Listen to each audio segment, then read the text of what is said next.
She walked into the courtroom wearing white, holding the hand of the man who was still legally married to another woman. Jessica Thorne wasn't just the mistress. She was the replacement, and she wanted everyone to know it. She laughed as Erina, the betrayed wife, sat alone with her head bowed. They thought they had hidden the assets. They thought the prenup was ironclad. They thought they had won. But they forgot that Judge William Carter was watching. And when the mistress took the stand to mock the wife one last time, the judge asked her a single, three-word question that didn't just end the trial. It destroyed their entire lives. You won't believe what she accidentally confessed. The heavy oak doors of the Superior Court in downtown Chicago swung open, and the silence that followed was immediate and suffocating. Erina Sterling did not look up from the mahogany table where she sat, her hands clasped so tightly together that her knuckles had turned the color of bone. She didn't need to look up to know who had just entered. The scent of Chanel No. 5, heavy, sweet, and suffocating, filled the room before the click-clack of designer stiletto heels even reached the gallery. "Your Honor, apologies for the delay." A smooth, arrogant voice boomed. It was Carter Sterling, Erina's husband of 20 years. The man she had built an empire with, from a garage in the suburbs to a high-rise in the Loop. He walked with the swagger of a man who had already bought the victory champagne. But it wasn't Carter who drew the eyes of everyone in the courtroom, including the stern-faced Judge William Carter. It was the woman on his arm. Jessica Thorne was 24 years old, stunningly beautiful, and undeniably cruel. For a court hearing determining the dissolution of a 20-year marriage, she had chosen to wear a white lace dress that looked suspiciously like something one would wear to a rehearsal dinner. It was a statement. It was a flag planted in conquered territory. As they passed Erina's table, Jessica didn't just walk by, she paused. She leaned in, her red lips curling into a smirk that didn't reach her cold, calculating eyes. "Love the suit, Erina?" Jessica whispered, loud enough for the front row to hear. "Vintage? Or just old? It smells like mothballs." "Don't worry, Carter is buying me something new for the victory party tonight." Erina flinched. It was microscopic, but it was there. Beside her, her attorney, a sharp but weary woman named Sarah Jenkins, placed a calming hand on Erina's arm. Sarah whispered, "Don't take the bait, Erina. That's what they want. They want you emotional. We stick to the facts." But the facts were grim. On paper, Carter Sterling was the sole proprietor of Sterling Logistics. On paper, Erina was just a housewife who hadn't worked a real job since 2003. On paper, Carter had filed for divorce on the grounds of irreconcilable differences and was offering Erina a settlement that amounted to pennies compared to the multi-million-dollar fortune they had amassed. And the worst part? Jessica was the one testifying today regarding the timeline of the marriage breakdown. They were claiming the marriage had effectively ended 5 years ago, long before the company hit its gold mine to cut Erina out of the profits. "All rise," the bailiff announced. Judge William Carter adjusted his spectacles as he sat down. Carter was a legend in the Chicago family court circuit. He was 60 years old, with gray hair and a face carved from granite. He was known for two things: having zero tolerance for courtroom theatrics and having an uncanny ability to smell a lie. He looked over his glasses, his gaze lingering on Jessica's white dress for a second too long before shifting his eyes to Carter. "Mr. Sterling," Judge Carter said, his voice a deep rumble, "I see you have brought support." "My fiancée, Your Honor," Carter said smoothly, emphasizing the word. "Soon to be, anyway. Once we clear up this unfortunate mess." "This mess," the judge repeated dryly, "is a 20-year marriage, Mr. Sterling. Let's proceed." The morning session was a bloodbath. Carter's lawyer, a shark named Arthur Blackwood, who charged $800 an hour, tore into Erina's contributions. "Mrs. Sterling." Blackwood paced in front of the witness stand where Erina sat, looking small and fragile. "Is it not true that you haven't attended a board meeting in 7 years?" "I was raising our 3 children," Erina said, her voice trembling slightly. And I handled the accounting from home until Carter locked me out of the server 2 years ago." "Objection!" Blackwood roared. "Speculation. There is no proof you were locked out.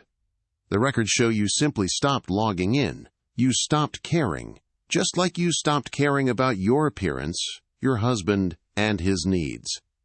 "Objection!" Sarah Jenkins shot up. Counsel is badgering the witness and making personal attacks. "Sustained," Judge Carter said, his eyes narrowing at Blackwood. "Watch yourself, counselor." But the damage was done. Every time Erina looked into the gallery, she saw Jessica. The mistress was sitting right behind the defense table, whispering into Carter's ear, giggling, checking her nails. At one point, Jessica caught Erina's eye and mouthed the word, "loser." Erina felt tears prickling her eyes. It wasn't just the money, it was the erasure. She had been there when they were eating instant noodles. She had been there when Carter cried because the bank turned down their first loan. She had typed the business proposals. She had entertained the investors. And now, she was being painted as a leech by a woman who had only entered the picture when the bank accounts hit 7 figures. "We will break for lunch," Judge Carter announced, banging his gavel. "Resume at 1 p.m. I expect the defense to have their witnesses ready. And Mr. Sterling?" "Yes, Your Honor." "Tell your fiancée that this is a court of law, not a fashion runway. If I hear one more giggle from the gallery, she will be waiting in the holding cell." Carter stiffened, his face flushing red. Jessica's jaw dropped, looking offended. But as the courtroom cleared, Erina knew the real torture was just beginning. The lunch break meant the hallway, and the hallway meant there were no bailiffs to protect her. The hallway outside courtroom 4B was lined with marble and echoed with the sounds of legal arguments. Erina told Sarah she needed a moment alone and headed for the ladies' restroom at the far end of the corridor. She needed cold water on her face. She needed to breathe. She pushed the door open and sighed with relief. It was empty. She moved to the sinks, gripping the cold porcelain. She looked at herself in the mirror. The lines around her eyes were deeper than she remembered. She looked tired, defeated, she thought. Maybe Carter is right. Maybe I am just old furniture he needs to throw out. The door opened behind her. Erina froze. She didn't need to turn around to know who it was. The reflection in the mirror showed Jessica Thorne strutting in, checking her makeup in a compact mirror before snapping it shut. "You know," Jessica said, her voice dripping with faux pity. "You're making this really hard on yourself, Elle. Can I call you Elle?" Erina turned slowly, drying her hands with a paper towel. "You can call me Mrs. Sterling, because that is still my name." Jessica laughed, a harsh, barking sound. She leaned against the door, blocking the exit. "Not for long. Did you hear Arthur in there? You're going to walk away with nothing. Maybe the minivan." Carter is generous like that. "Get out of my way," Erina said, her voice low. "Why do you even want the money?" Jessica stepped closer, invading Erina's personal space. She smelled of expensive perfume and arrogance. "You're what? 42? 43? Your life is over. You had your turn. You gave him children. Boring, average children, by the way. And you cooked his meals. But men like Carter? They evolve. They need someone who matches their status." Jessica ran a hand down her own waist, smoothing the white dress. "Carter needs a partner who looks good on a yacht, not someone who looks like they belong at a PTA bake sale. You're embarrassing him, Erina. Dragging this out? It's pathetic." Erina felt a heat rising in her chest she hadn't felt in years. It wasn't sadness anymore. It was rage. "I built that company," Erina said, her voice shaking not with fear, but with fury. "I took out a second mortgage on my parents' house to fund his first fleet of trucks." "Where were you then, Jessica, in middle school?" Jessica's eyes flashed. She stepped forward, poking a manicured finger into Erina's shoulder.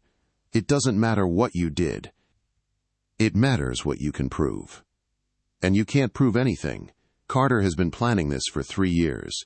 He's moved the assets. He's cooked the books. By the time the auditors figure it out, we'll be in the Maldives and you'll be working as a greeter at Walmart. Erina's heart skipped a beat. 3 years? Carter had claimed in his deposition that he only met Jessica 6 months ago. He claimed the marriage broke down naturally. If he had been planning this for 3 years, that was premeditated fraud. 3 years? Erina asked, trying to keep her face neutral. You haven't even known him that long. Jessica smirked, falling right into the trap of her own ego. Oh, honey, please. Carter and I have been together since I was his intern. He bought me my first apartment 2 years ago. Under an LLC, of course. You were so busy playing, Mommy, you didn't even notice $4,000 a month disappearing from the accounts. Jessica leaned in close, whispering the final dagger. He hasn't loved you for a long time. He used to tell me how disgusting he found it, coming home to you. He said you smelled like bleach and desperation. Tears finally spilled over Erina's cheeks. Jessica smiled, satisfied. She reached into her purse, pulled out a tube of lipstick, and applied it slowly. Do yourself a favor, Jessica said, looking at her reflection. Settle today. Take the scraps. Because if you put me on that stand, I'm going to humiliate you. I'm going to tell the world every sad, pathetic detail Carter told me about your marriage. And I'll enjoy it. Jessica turned and strutted out of the bathroom, the door swinging shut behind her. Erina stood there for a long minute, the silence ringing in her ears. She wiped the tears from her face. She looked at herself in the mirror again. The sadness was gone. Jessica had made a mistake. A massive, arrogant mistake. She thought Erina was just a scorned wife. She forgot that Erina was the one who handled the books for 15 years. She forgot that Erina knew numbers. $4,000 a month. 2 years ago. An LLC. Erina grabbed her phone and dialed Sarah. Sarah, Erina said, her voice cold and hard as steel. Don't settle. Put her on the stand. I don't care what she says about me. I need you to ask her about the apartment. What apartment? Sarah asked. The one Carter bought her 2 years ago. The one hidden in an LLC. I know where to look now. Erina straightened her blazer. She fixed her hair. She wasn't the victim anymore. She was the hunter. She walked out of the bathroom and headed back to the courtroom. Jessica Thorne wanted to talk? Fine. Let's see how much she likes talking when she's under oath. The lunch recess was only 1 hour. 60 minutes to unravel a lie that had been 3 years in the making. Erina and Sarah huddled in the small, cramped attorney-client consultation room on the second floor of the courthouse. The air conditioning was broken, and the room was stifling, smelling of stale coffee and anxiety. Are you sure, Erina? Sarah asked, her fingers flying across her laptop keyboard. An LLC? If he buried it deep enough, we won't find it in 45 minutes. We need a forensic accountant, and the judge denied our motion for a continuance. I know him, Erina said, her voice steady. She was pacing the small room, her mind racing back through years of bank statements she had glanced at, but never questioned. Carter isn't creative. He's arrogant. He thinks he's smarter than everyone, so he doesn't hide things well. He just puts them where he thinks I won't look. Erina stopped pacing. Search for Orion or Hunter. He always names his projects after constellations. It makes him feel big. Sarah typed furiously into the Discovery database, accessing the raw bank dumps they had received only 2 days prior. I have a North Star Logistics. I have a Big Dipper Holdings. Those are corporate accounts. Wait. Sarah frowned, squinting at the screen. I have a recurring transfer from the main operating account to something called Cassiopeia Management. It started 30 months ago. Small amounts at first. Then it jumps. Cassiopeia, Erina whispered. The Queen. It's an LLC registered in Delaware, Sarah said, clicking through tabs. Agent is a generic law firm. But look at the withdrawals. Monthly checks for $4, $200. Rent or a mortgage? Jessica said he bought her an apartment, Erina said, her hands trembling. She said it was $4,000 a month. Sarah pulled up a real estate database. Okay, Let's cross-reference. Who pays the utilities on the property owned by Cassiopeia Management? The loading circle on the screen spun agonizingly slow. Erina checked her watch. 12:48 p.m. They had 12 minutes before they had to be back in front of Judge Carter. "Come on," Sarah hissed. The screen popped. Utility payer, Jessica Marie Thorne. Address, 450 W Superior Street, Unit 12B. Erina felt like she had been punched in the gut. Unit 12B. That was a luxury building. 3 years ago, when their youngest son needed braces, Carter had complained that money was tight and they needed to cut back on groceries. At that exact same time, he was funneling thousands of dollars into an apartment for a girl barely older than their daughter. "We have them," Sarah said, a dark smile spreading across her face. She hit print. "This proves the affair started at least 2.5 years ago. It proves he perjured himself this morning when he said the marriage broke down due to your emotional instability last year. He was already spending marital assets on a mistress." "Is it enough?" Erina asked. "It's a start," Sarah said, grabbing the papers from the portable printer. "But we have to be careful. If we present this, he might claim it was a business expense. He might claim she was an employee. We need her to lie under oath first. We need to let her dig her own grave." They walked out of the consultation room just as Carter and Jessica were returning from lunch. The contrast was sickening. Erina and Sarah looked frazzled, clutching stacks of paper. Carter and Jessica looked like they had just come from a spa. Jessica was laughing, holding a to-go cup from a high-end coffee shop, reapplying lip gloss.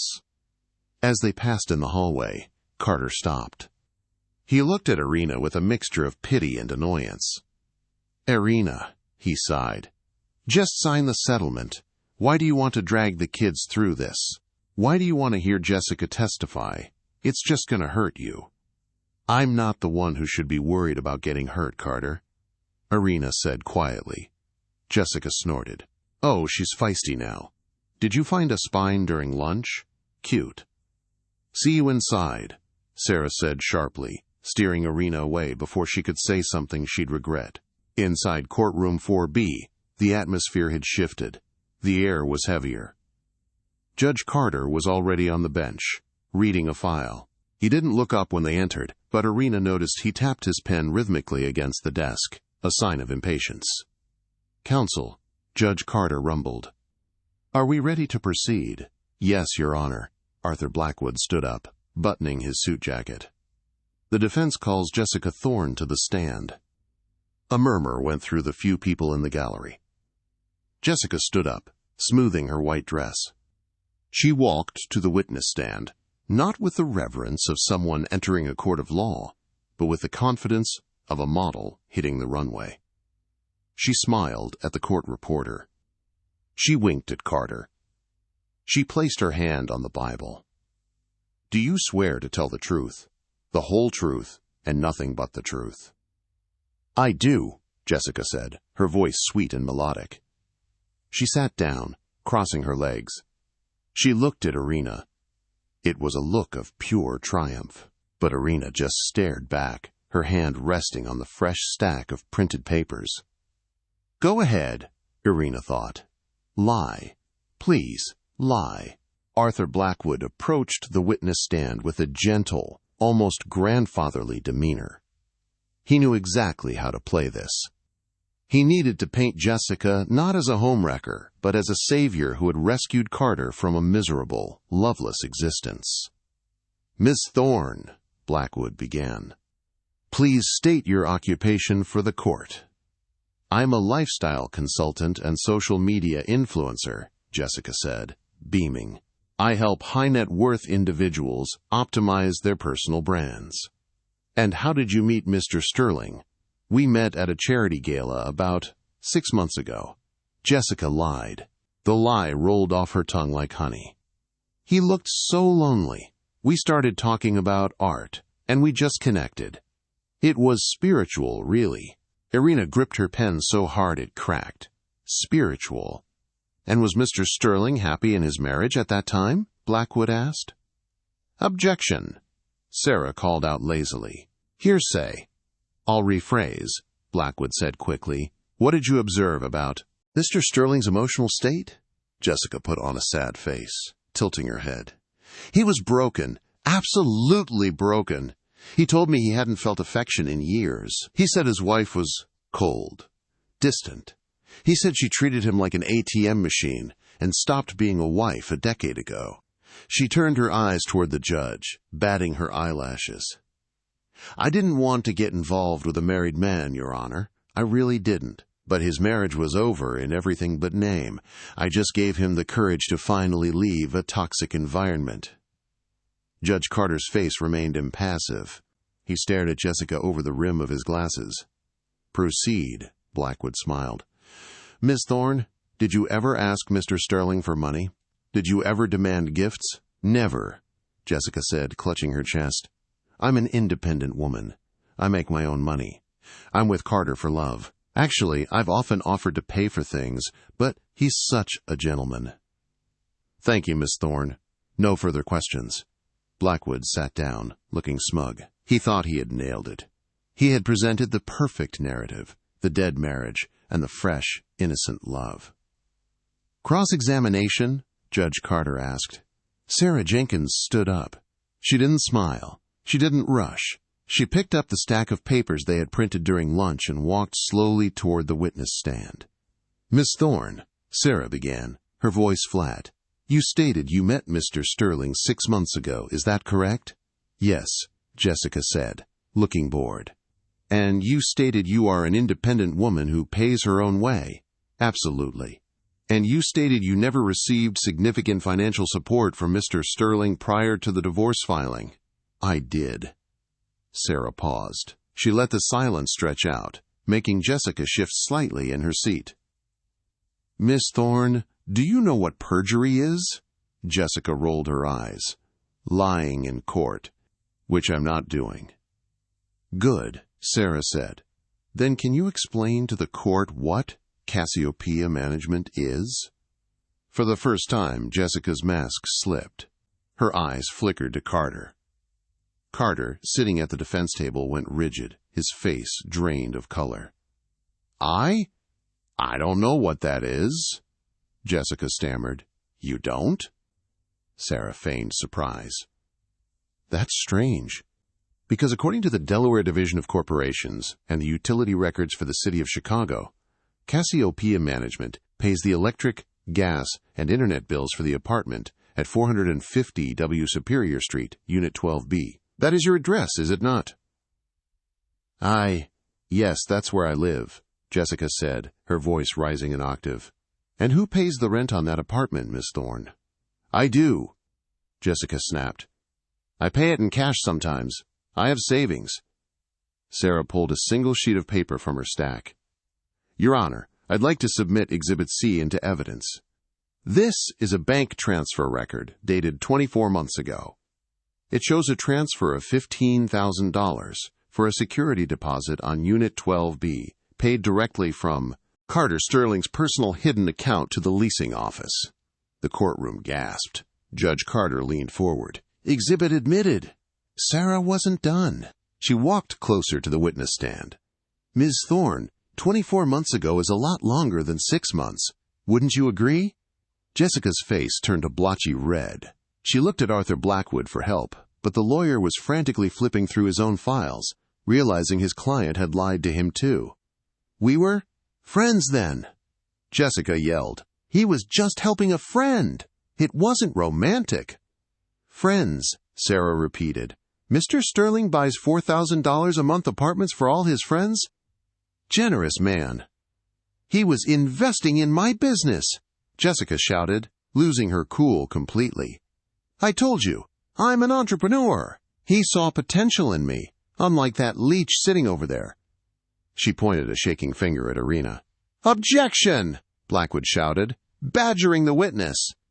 Overruled. Judge Carter's voice boomed like thunder. The witness will answer the questions and refrain from pointing fingers. Sarah smiled coldly. So, it was a business investment. An investment into what, exactly? What services did Cassiopeia Management provide to Sterling Logistics. "Consulting!" Jessica screamed. "I consulted. On what? On image. On lifestyle." Sarah turned to the jury box, though there was no jury, only the judge, and then back to Jessica. "So, 2 years ago, while Mrs. Sterling was at home raising Mr. Sterling's children and believing her marriage was intact, you were consulting for him in an apartment he paid for, collecting a $4,000 monthly stipend, all while he told his wife they couldn't afford a family vacation?" "It wasn't like that." Jessica looked around the room, desperate to regain control. She saw the looks on the faces of the court clerk, the bailiff, even the stenographer. Disgust. She decided to pivot. She decided to go on the attack. It was the only move she had left. "You know what?" Jessica spat, leaning into the microphone. "So what if he paid for it? So what if we were together for 2 years? He was miserable. Do you know what it's like to live with a woman like her?" She gestured violently at Erina. "She's boring. She's old." She let herself go. Carter deserves someone who shines. Someone who matches his power. Yes, he bought me the apartment. Yes, he bought me this dress. Yes, he's going to leave her with nothing because she deserves nothing. She was just a starter wife. I am the upgrade. The courtroom went silent. Absolute pin-drop silence. Arthur Blackwood put his head in his hands. Sarah Jenkins quietly said, "No further questions, Your Honor." Jessica sat back, breathing heavily, her chest heaving. She felt a surge of adrenaline. She had said it. She had finally said it out loud. She felt powerful. She looked at Carter, expecting him to look proud, but Carter was staring at the table, refusing to meet her eyes. Then she looked at Judge Carter. Judge William Carter was not writing. He was not looking at the papers. He had taken his glasses off and placed them gently on the bench. He was staring directly at Jessica Thorne with an expression that was impossible to read, but terrifying in its intensity. "Miss Thorne?" the judge said softly. "Yes?" Jessica asked, lifting her chin defiantly. "Before you step down," Judge Carter said, his voice low and dangerous. "I have one question for you." Jessica smirked. She thought he was going to ask about the money or the dates. She had answers for those. She could spin anything. "Go ahead," she said. But Judge Carter didn't ask about the money. He didn't ask about the dates. He asked a question that came from a completely different direction, a question that was about to pull the rug out from under the entire Sterling Empire. The silence in courtroom 4B was not peaceful. It was the heavy, suffocating silence of a bomb that has started ticking but hasn't yet exploded. Jessica Thorne sat in the witness box, chin high, defiant, her white dress gleaming under the harsh fluorescent lights.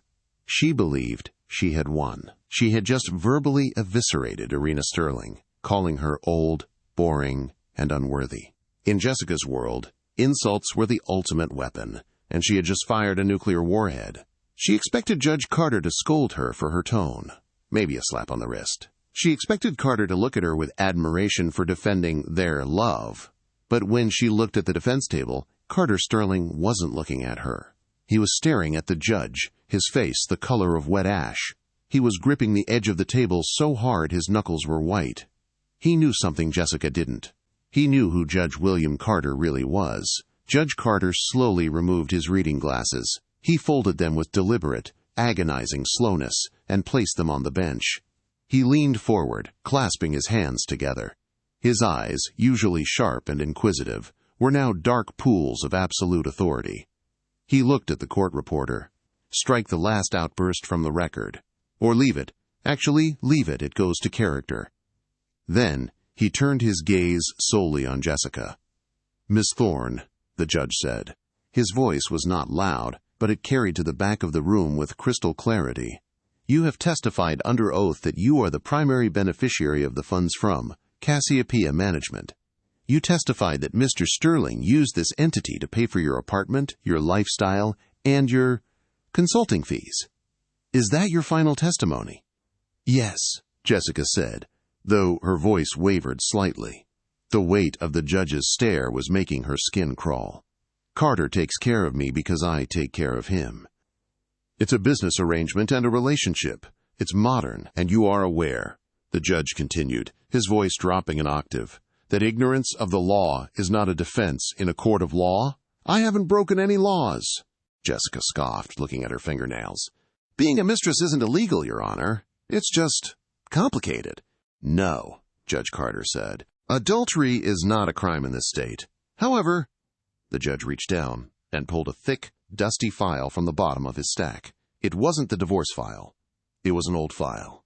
The edges were yellowed. When this court saw the name Cassiopeia Management on the evidence list provided by Mrs. Sterling's counsel during the lunch recess, I had the clerk pull the incorporation records from the state archives. I wanted to verify the LLC's standing. Carter Sterling let out a small, strangled sound. Your Honor, may we approach the bench?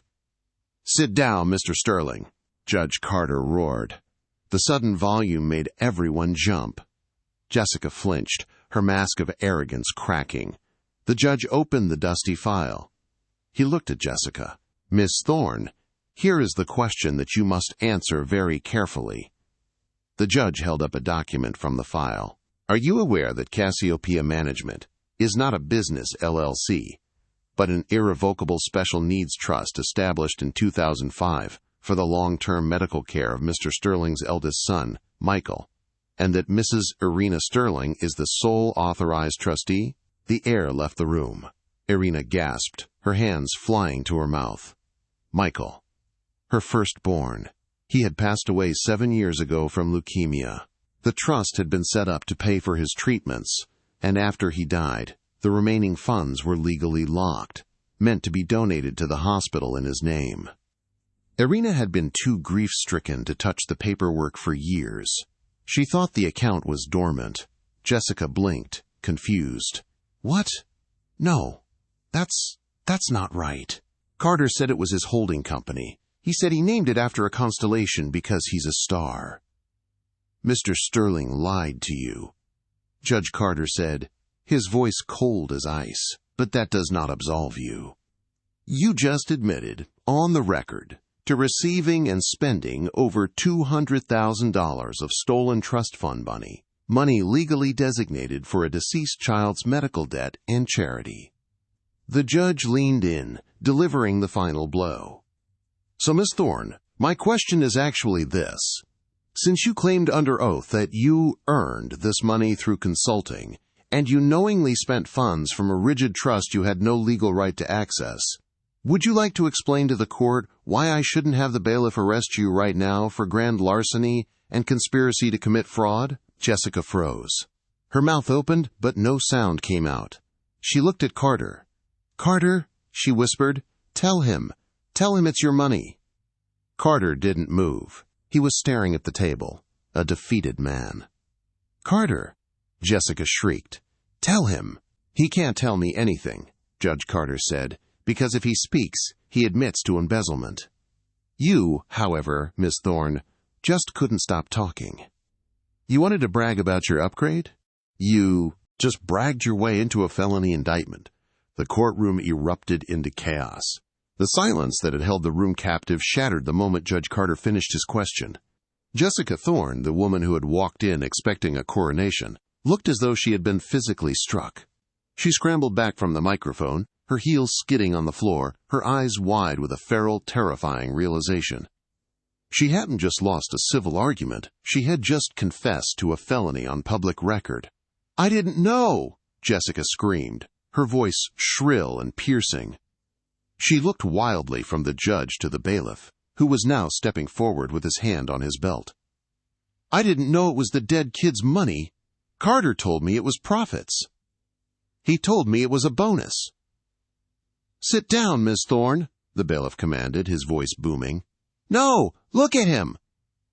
Jessica pointed a trembling, manicured finger at the defense table. He's the liar! He told me Erina was too stupid to check the books.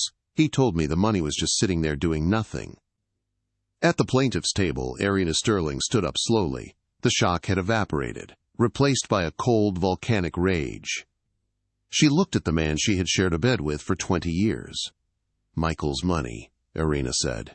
Her voice wasn't loud, but it cut through Jessica's hysterics like a blade. "You stole from the fund meant to pay off Michael's hospital bills? You stole from the charity we set up in his memory?" Carter finally looked up.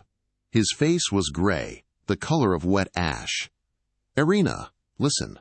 The company had a liquidity crisis in 2021. I needed cash flow. I was going to put it back. I swear to God, I was going to put it back before the audit." "You spent it on her," Erina spat, gesturing to the sobbing Mistress. "You didn't save the company. You used our dead son's legacy to pay for that apartment? To pay for that white dress?" I, Carter stammered, shrinking into his expensive suit. "Your Honor!" Arthur Blackwood, Carter's high-priced attorney, shot up from his chair. He was pale and sweating. He began shoving papers into his briefcase with frantic speed. "I must move to withdraw as counsel for Mr. Sterling immediately.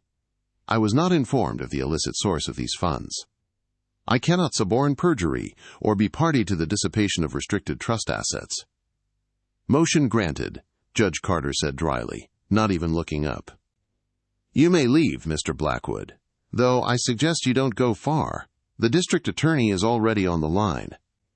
Blackwood practically sprinted out of the courtroom, the heavy doors swinging shut behind him.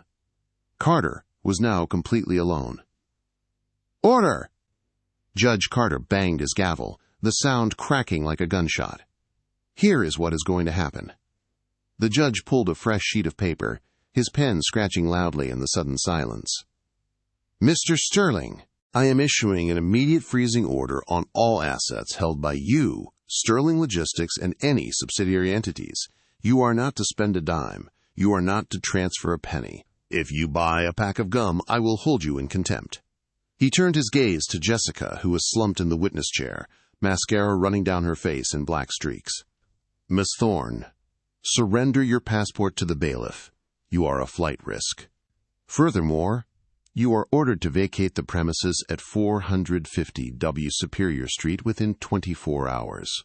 That apartment was purchased with stolen charitable funds. It is now evidence." "Where am I supposed to go?" Jessica wailed. "I gave up my lease. I sold my furniture for this." "That," Judge Carter said without an ounce of sympathy, "sounds like a personal problem." The judge then turned to Erina, his expression softening into something resembling respect.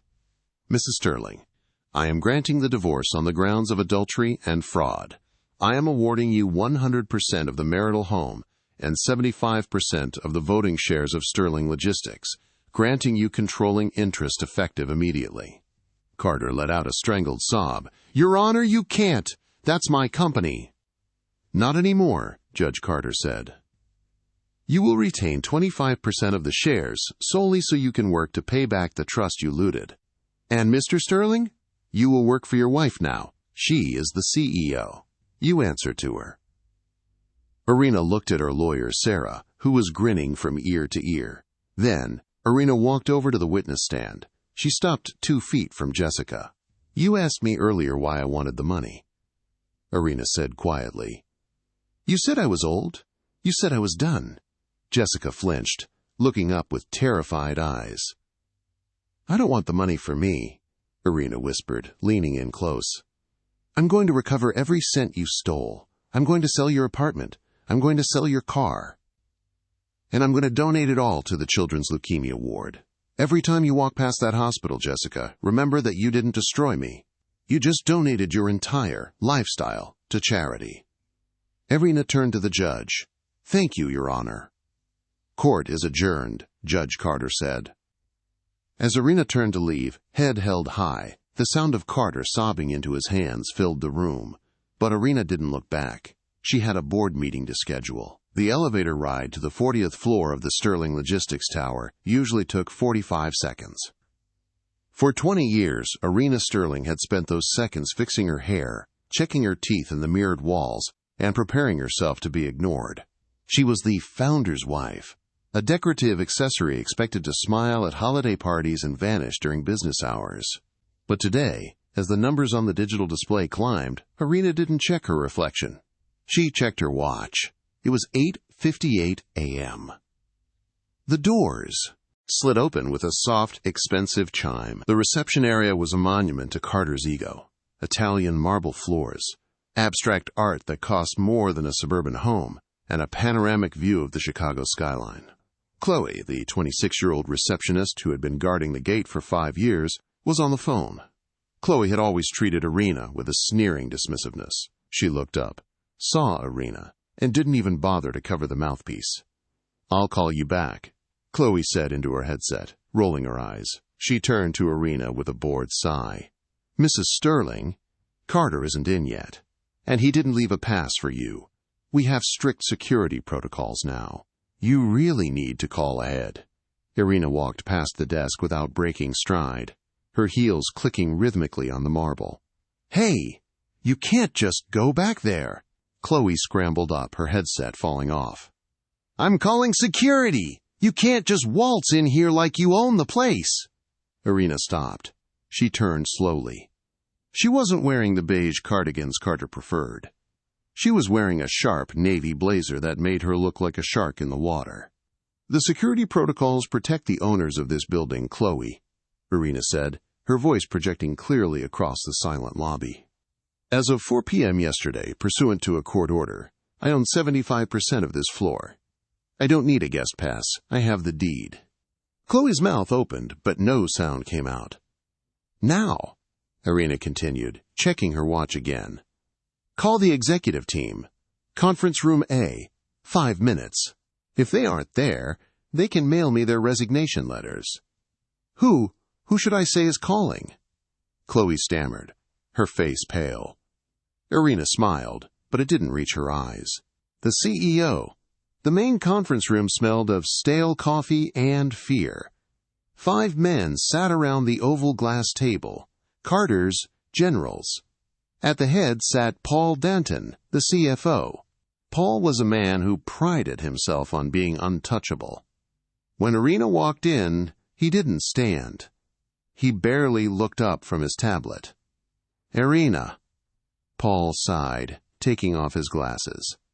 "Look, we heard about the divorce. It's messy. But let's be realistic. You can't just storm in here. This is a logistics firm, not a knitting circle. We have supply chains in Singapore to manage. Go home, take a spa day, and let the adults handle the transition." Erina didn't say a word. She walked to the head of the table, Carter's chair, and stood behind it. She dropped a heavy, bound file onto the glass. Thud. "Paul," Erina said, her voice dangerously calm. "You signed the Q3 audit report, didn't you?" "Of course," Paul scoffed. "My books are impeccable." "Then explain Exhibit C," Erina said, sliding a single sheet of paper toward him. "Line item 402, consulting fees, external, a monthly transfer of $4, $200 to an entity called Cassiopeia Management." Paul froze. The arrogance drained from his face instantly. That was a Gunmon, discretionary marketing expense. He stuttered, sweat beading on his upper lip. "No," Erina corrected him. "It was rent for a mistress. And by categorizing it as a business expense, you committed tax fraud. You also aided and abetted in the embezzlement of a charitable trust." The room went deathly silent. The other executives shifted in their seats, distancing themselves from Paul. "I have a forensic accounting team coming in at noon," Erina announced. "They're going to go through every email, every receipt, and every text message sent from this server in the last 5 years. If you bought a coffee with company money that wasn't for a client, I will find it." She looked directly at Paul. "You're fired, Paul. Effective immediately. And don't bother asking for your severance package. I've frozen it pending the IRS investigation." "You can't do this," Paul shouted, standing up, his face purple. "The stock will tank without me." "The stock will tank if a felon is running the finances," Erina shot back. "Security!" 2 uniformed guards stepped in and escorted a shouting Paul Danton out. Erina looked at the remaining executives. "Does anyone else have a marketing expense they want to tell me about?" Greg Miller, the VP of Sales, cleared his throat nervously.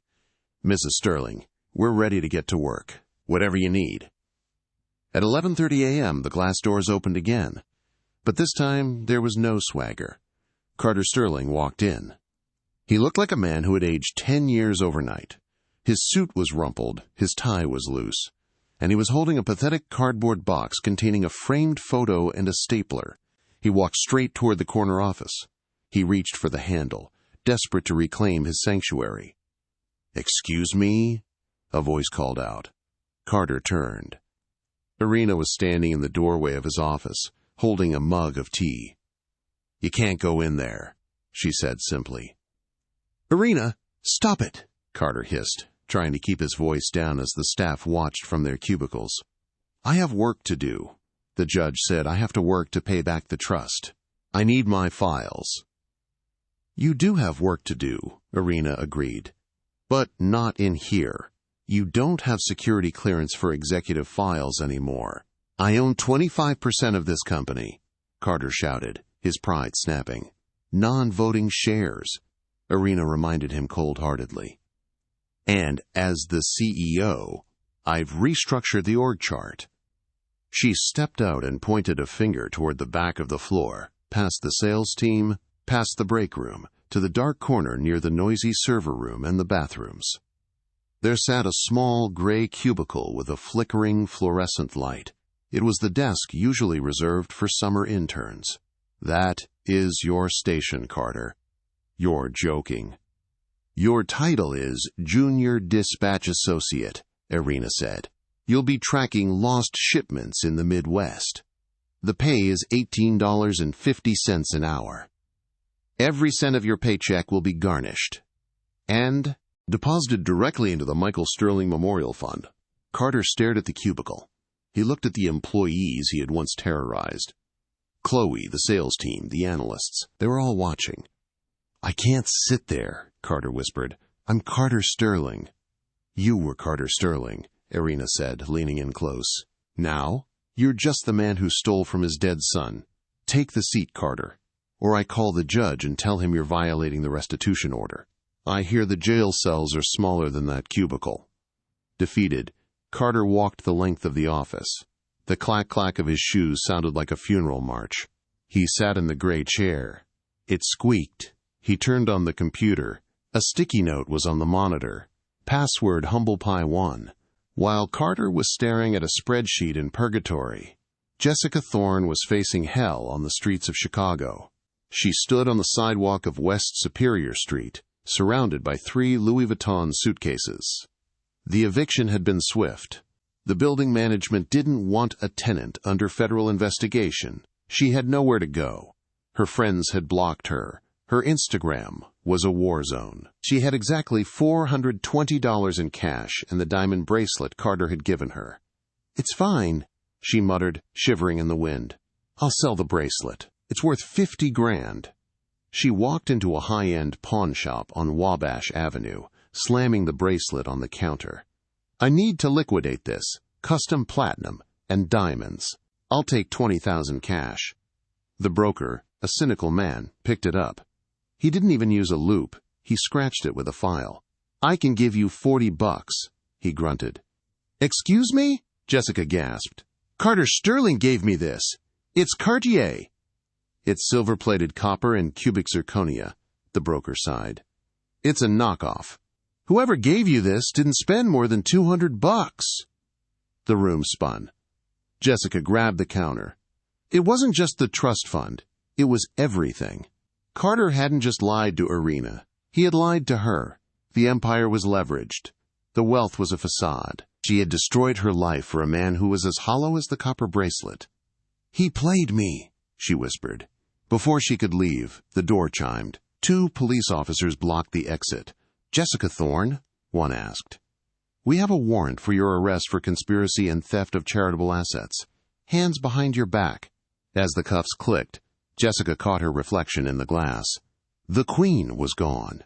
All that was left was a scared girl in a dirty dress, realizing too late that when you build a castle on lies, you get buried in the rubble. 1 year later, the grand ballroom of the Drake Hotel was a sea of black ties and designer gowns, bathed in the soft golden glow of crystal chandeliers. It was the biggest night on the Chicago philanthropic calendar, but the crowd hadn't come for the free champagne. They had come for the woman standing at the podium. Erina Sterling looked nothing like the fragile, trembling woman who had sat in family court a year ago. Dressed in a deep emerald gown that matched her eyes, she radiated a quiet, terrifying strength. She didn't look like a divorcee. She looked like an empress. "Thank you all for being here," Erina said, her voice clear and steady, amplified across the silent room. "When my son Michael passed away 7 years ago, I thought his story was over. I let grief silence me. I let others control the narrative." She looked down at the front row. Judge William Carter was there, raising a glass of sparkling water. Next to him was Sarah Jenkins, now the General Counsel of Sterling Logistics. "But we learned a hard lesson this year," Erina continued. "We learned that you cannot build a future if you let someone steal your past. Today, I am proud to announce that the funds recovered from the mismanagement of the former administration have fully endowed the new pediatric oncology wing at Northwestern Hospital.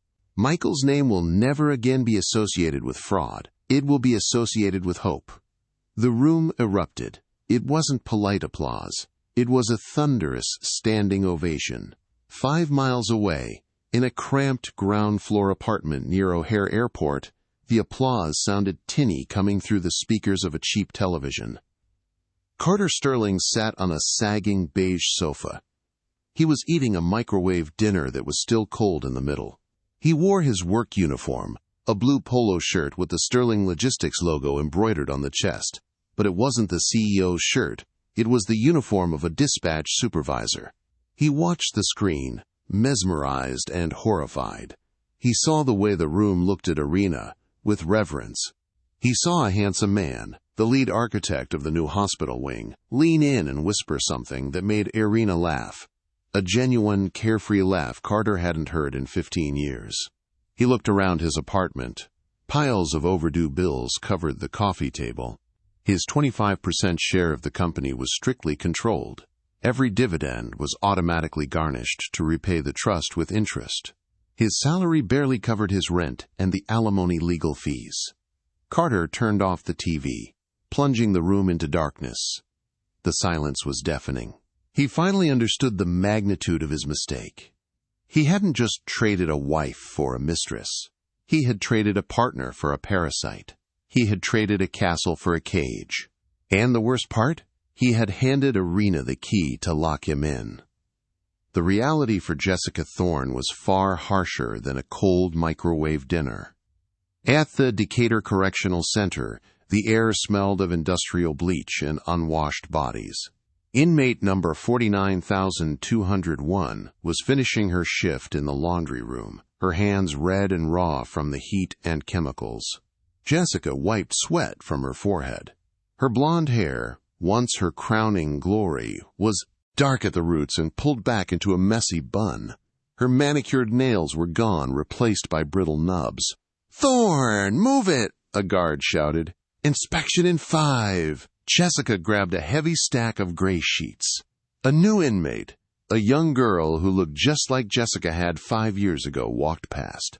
She squinted at Jessica. "Hey," the girl whispered. "Wait, aren't you Jessica Thorne, the influencer? I used to follow you." Jessica froze. For a second, a spark of pride lit up her eyes. She straightened up. Yes, I am," the girl laughed, a cruel, mocking sound. "Wow. You look terrible. I guess the filter doesn't work in here, huh?" The girl walked away, cackling. Jessica stood there, clutching the dirty sheets. The shame was hotter than the steam press. She realized then that Erina hadn't destroyed her.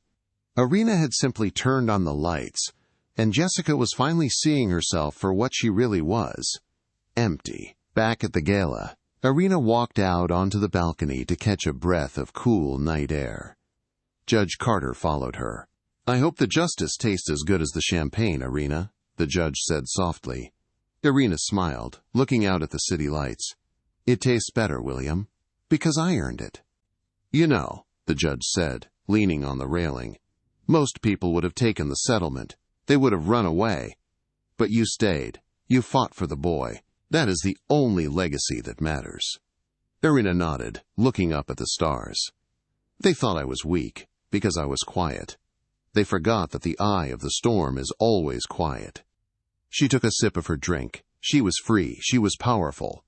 And for the first time in a long time, she was happy. The story of the Sterlings teaches us a brutal truth. The grass isn't always greener on the other side. Sometimes, it's just painted green over a septic tank. Carter and Jessica underestimated Erina because she was kind, mistaking her silence for weakness. But they forgot that the person who holds the foundation together is the only one who knows how to tear the house down. In the end, the judge's question proved that while you can fake a lifestyle, you cannot fake integrity. Wow, talk about a total collapse. I honestly got chills when the judge revealed the truth about the trust fund. It just goes to show, never underestimate the quiet ones who know the facts. What would you have done if you were Erina? Would you have let Carter work in the cubicle, or would you have kicked him out on the street? Let me know your verdict in the comments below. If you enjoyed this story of karma and justice, please hit that like button. It really helps the channel grow. And don't forget to subscribe and ring the bell so you never miss a new story. Thanks for watching, and I'll see you in the next one.